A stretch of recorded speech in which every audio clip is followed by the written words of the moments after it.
I never imagined that loneliness could lead me into such unfamiliar territory.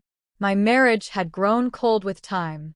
The man I once shared everything with now seemed more like a distant companion than a husband. Our conversations had turned into routine exchanges, and the intimacy that once lit our nights had quietly disappeared. I told myself this was normal, just what happens after years together. But inside, I longed for something more. Something that reminded me I was still a woman who could feel deeply, passionately, vividly. And then there was him, my stepson. He was confident and quiet, with a way of seeing things others overlooked. At first, it was innocent, a kind word, a lingering glance that caught me off guard. I dismissed it, assuming it was my imagination, the byproduct of emotional drought. But the more I tried to ignore it, the more present it became. The way his gaze held just a little too long. The way he seemed to notice things about me, my husband no longer did.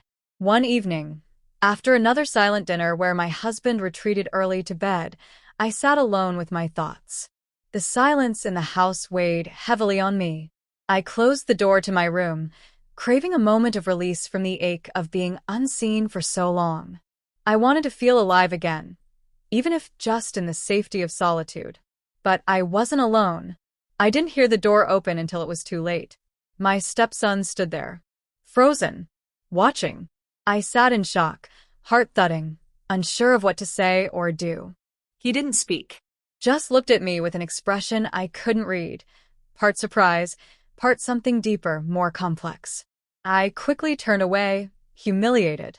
But in the silence that followed, there was a tension neither of us could name. "You shouldn't be here," I whispered. He didn't retreat immediately. His voice was calm. I didn't mean to interrupt. His gaze didn't waver. He wasn't mocking or uncomfortable, just present, observing. Then he turned and gently closed the door behind him, leaving me breathless and shaken. That night, I couldn't sleep. The image of him, the moment, replayed again and again in my mind. I should have felt only shame. But beneath it was something far more dangerous, the feeling of being noticed, of being seen. The next morning, I avoided him. I barely spoke, keeping my eyes lowered. My husband, as always, sat at the table scrolling through his phone, completely unaware of the storm quietly unraveling beneath his roof. Across the table, I could feel my stepson's eyes on me. He wasn't avoiding me. If anything, he was watching even more closely. Every movement, every glance was deliberate, measured. "You okay?" my husband asked. "Just tired," I replied, barely meeting his gaze. I caught the smallest sound, a quiet chuckle from my stepson. It sent a chill through me. He remembered. He knew. The rest of the day passed in a haze. I tried to stay away from him, but he was always nearby, reaching past me in the kitchen, standing too close in narrow hallways. Accidental moments that didn't feel accidental at all. And every time it happened, the air between us grew heavier with something unspoken. That evening, I was washing dishes when I felt his presence. He leaned against the counter, casually watching me. My hands trembled, but I didn't turn around.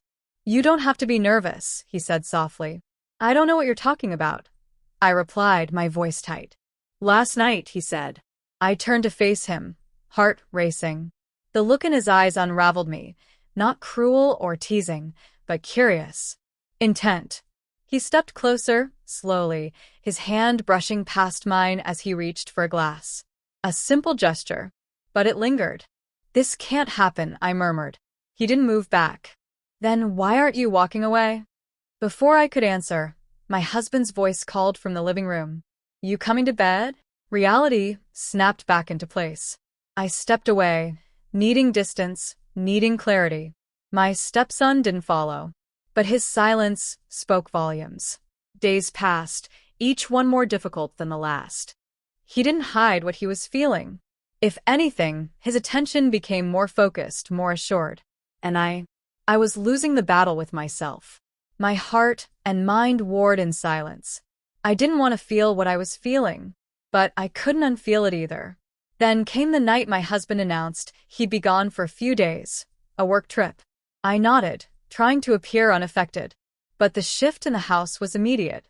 The walls no longer protected me. The boundaries I had barely managed to hold in place were beginning to blur. That evening, I sat on the couch, pretending to be absorbed in a film. I heard his footsteps approach. He didn't sit across the room as he usually did. He sat beside me. Close. Still pretending nothing's going on? He asked, voice calm, almost amused. This isn't a game, I said. Then stop treating it like one. I should have stood up. I should have walked away. But I didn't.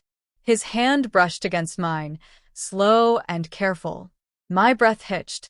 I turned toward him, and for a long, quiet moment, we said nothing. Everything between us was in that silence, the ache, the fear, the temptation.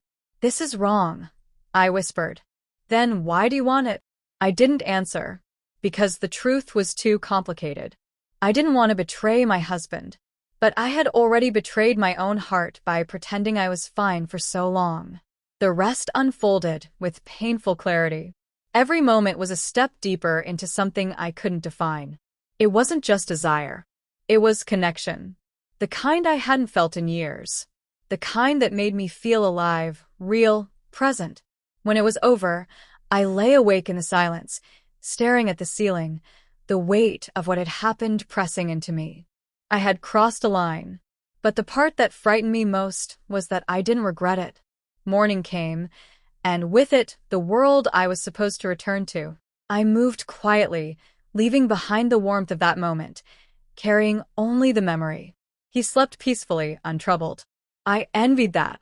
At breakfast, he sat with a quiet confidence, watching me as if nothing had changed. But everything had. My husband called later. He talked about meetings, deadlines, unaware that his absence had left space for a storm to rise. I tried to be normal. I tried to forget. But my stepson didn't let me. He appeared at the doorway later that morning, voice low. You're thinking too much. This is insane, I said. Maybe. But it happened. It can't happen again. He stepped forward.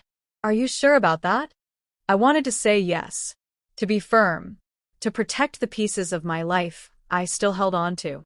But I hesitated because the truth was I wasn't sure. The line we crossed was gone. And all that remained was the quiet between us, filled with everything we couldn't say aloud. That night, my husband returned. He smiled, kissed my cheek, and told me he missed me. I smiled back. But behind him stood the young man who had changed everything. And in his eyes, I saw the storm wasn't over. It had only just begun.